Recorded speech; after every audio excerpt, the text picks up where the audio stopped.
The Axe. Written by Vaughn Ashby. Narrated by Sarah Sokol.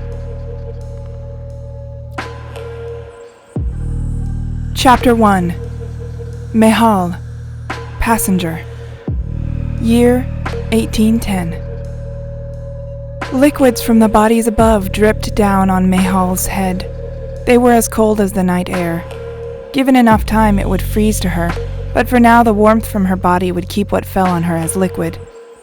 It ran through her hair and across her cheek, then dripped a second time down onto the wooden deck of the ship and the etching Mehal had created with her free hand.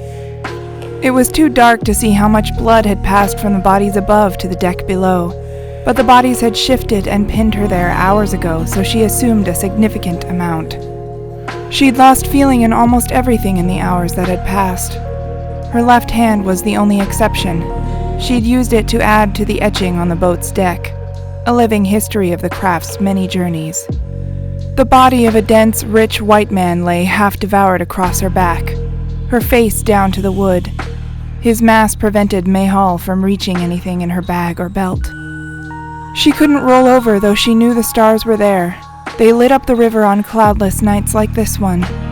Their reflections kept her sane, her ancestors looking down on her, though most likely in disapproval. Not that she believed in any of that. The trip to the mountains was supposed to be healing.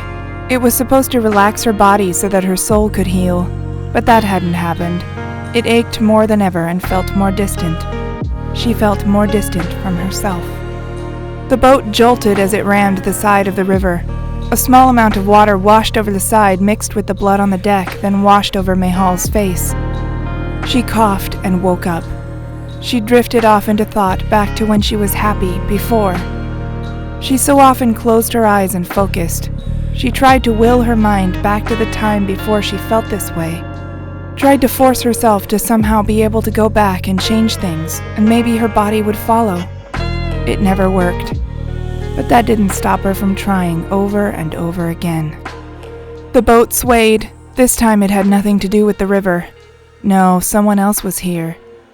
They'd waited until the boat reached the shore. Mehal kept quiet. She waited for the voices and the inevitable derogatory names they'd call her. Redskin, Eskimo, whatever new word they'd just picked up from the other lowbrows who felt the need to slant entire groups of people for fun or hatred. They both worked. She'd heard them all, and now, as much as her brothers and sisters would hate it, she was used to it.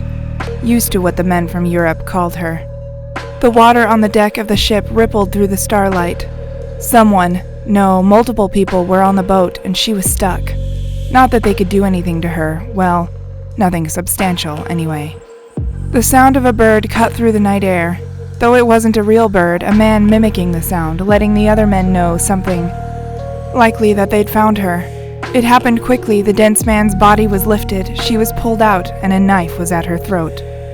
Two men stared at her. Their faces were black with mud, though she was sure they were white underneath.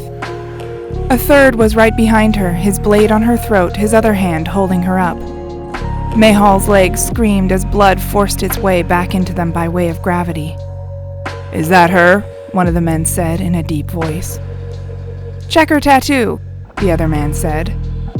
He was standing beside her. His tone gave her the impression that he was in charge. The third, who was holding her, pulled her body wrap open at its side. If she was modest, she'd have tried to cover herself, but she wasn't. A sizable tattooed circle lay embedded on her skin over her ribs. It was simple but beautiful. A black ring-like circle with a tree-like pattern embedded throughout it. "It's her," said the leader. "I thought she'd be bigger, stronger. Shit, why would anyone be afraid of her?" the first man added as he bent down to get a closer look at the tattoo. He poked her tattoo and she jolted. Blood was returning faster now to all parts of her body. "Don't be deceived. If the stories of her are true, and I'm sure they are, we better take this slowly and carefully."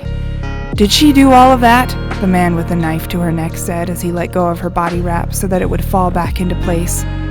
He motioned to the pile of bodies Mehal had been caught under. For the first time, Mehal got a good view of the mountain of carnage she'd been trapped in. It was taller than her, bodies stacked on bodies, some more intact than others, some just bones, others looked fairly fresh. all very dead.